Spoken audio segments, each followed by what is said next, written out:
Welcome to Geeks Keep You Running. Hi, I'm Jonathan Beck and I'll be your host today. Today we'll be talking about a few topics, more on the techie side, but bear with me and I'll try to make it informative and interesting. So first, I'd like to talk about a couple bills that are making its way through Congress right now. The SBA Cyber Awareness Act and the Small Business Development Center Cyber Training Act. Both just passed the House and are currently on their way to the Senate. I don't want to get into the politics of it, but I do, in some instances, want to discuss really what is the contents of these bills. So, the SBA Cyber Awareness Act requires the Small Business Administration to issue a report on its cybersecurity capabilities and to notify Congress in the event that a breach occurs. That's pretty straightforward. While the Small Business Development Center Cyber Training Act creates a cybersecurity certification program to help small business development centers to better assist their clients with cybersecurity needs. So this program still puts the onus for implementation of best practices on the individual or the individual organizations. They can train the development centers, and the development centers can relay that information over to the small businesses. But then it's up to those individual businesses to interpret what that practice means and what's the best way to implement it. So to me, it sounds a little bit like a cybersecurity version of the telephone game, where you keep passing a message down the line till you get to the end. And usually what you find is the message that you start with and the message that you end with are entirely different. And when you're talking about cybersecurity, not having a consistent message from start to finish is a recipe for disaster. I am the first to advocate for end user education. It is a key component in cybersecurity. However, unless you work in IT and in cybersecurity frequently, there is a good chance not all the nuances will be captured. Also, if the people in the development center are not educated in those nuances, the chances are even greater that the message skews by the time it gets to the end user. So let's talk real world here. Let's talk about the things that are easy to understand that you can do right now to help secure your environment. Number one, patching. If you aren't doing it, start. And if you are doing it, verify it. And if you can't verify it, get with someone who can generate a report for you whenever you need to show that you are properly patched. Number two, antivirus. If you aren't using antivirus right now, I would like you to pause this podcast and go and get some antivirus. If you are using antivirus, my next question is it up to date? Do you know the results of your last full scan? Do you know when the last full scan was run? If you answered no or I don't know to any of those questions, there's some room for improvement.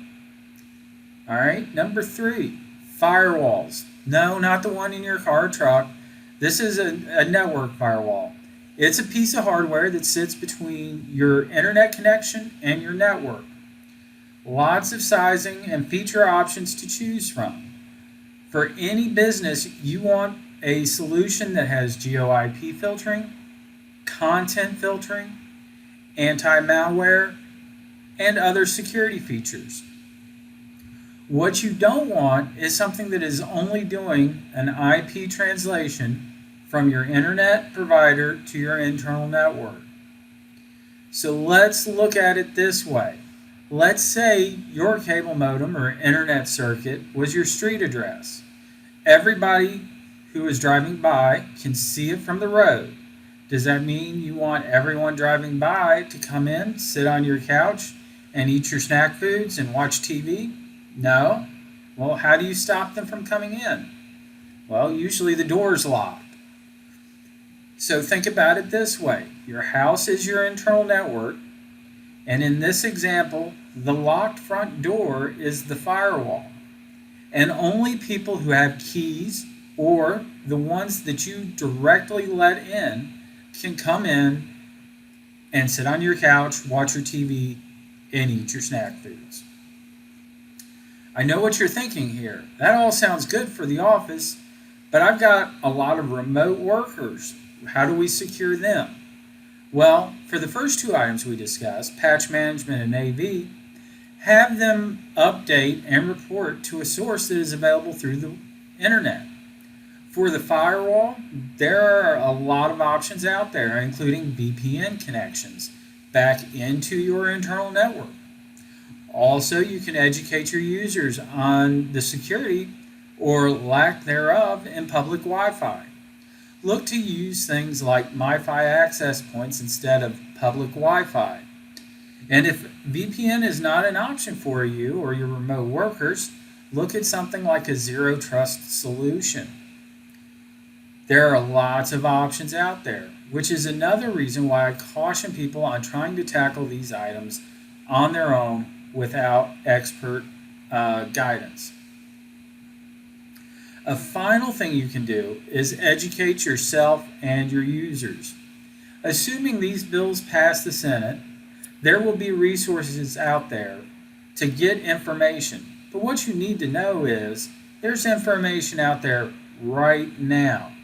Programs right now you can register for that will test users, educate users, and make everyone at your organization wiser when it comes to cybersecurity. Okay, off my soapbox for now. Moving on, I would like to talk about computer equipment as we are getting ready to go into this holiday season. You've got people who are going to be buying computers as gifts. You're probably also going to have some people who are buying hardware for their businesses as they're looking to spend the last of their budgets and things of that nature. So what I want to talk about is there is a backlog of computer equipment orders on the market right now. It's not just toilet paper and pork that's hard to find.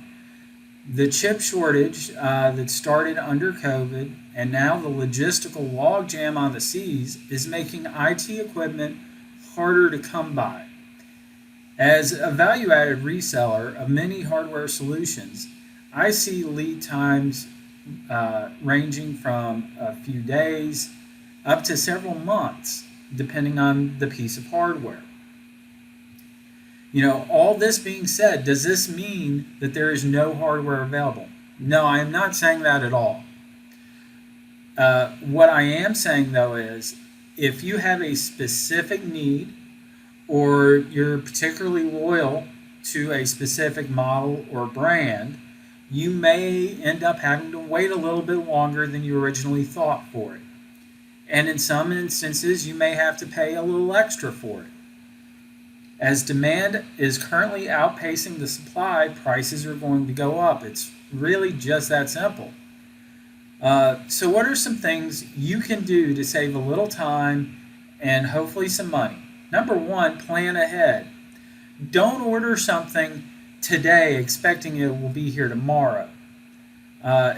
Usually for a quick turnaround order like that, you're probably going to end up paying a premium. Number two, price shop. I know as a reseller of hardware what I can and can't sell hardware for.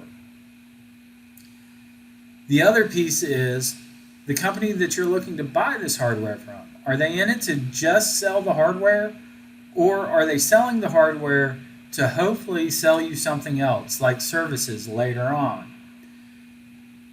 If this is a one and done type of engagement for a company, chances are prices won't be as aggressive as if you're dealing with a company that is going to be doing ongoing maintenance or services, or they're wanting you to come back when you need to buy something else.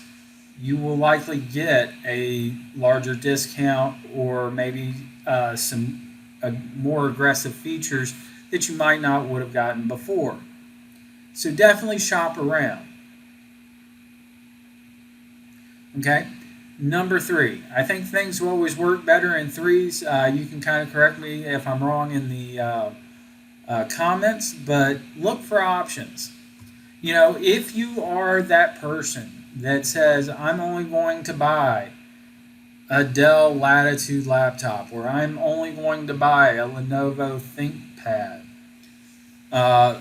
really think about what it is you're looking for. Is it really that you're loyal to that brand and that's where you want to be? Or is it that, that ThinkPad or that Latitude laptop had these specific specs that I was looking for? I'm not asking you to compromise on your hardware requirements. I am just saying if you can be flexible in either the brand or the model, chances are you still have the opportunity to both save money and save time in accepting that delivery. So hopefully this wasn't too terribly painful. Next week, Geeks Keep You Running will be joined by Ben Austin once again, and we'll be talking about common office elements like eye and neck strain, neck and back pain, weight gain, or the new office or new job 10, and repetitive stress injuries.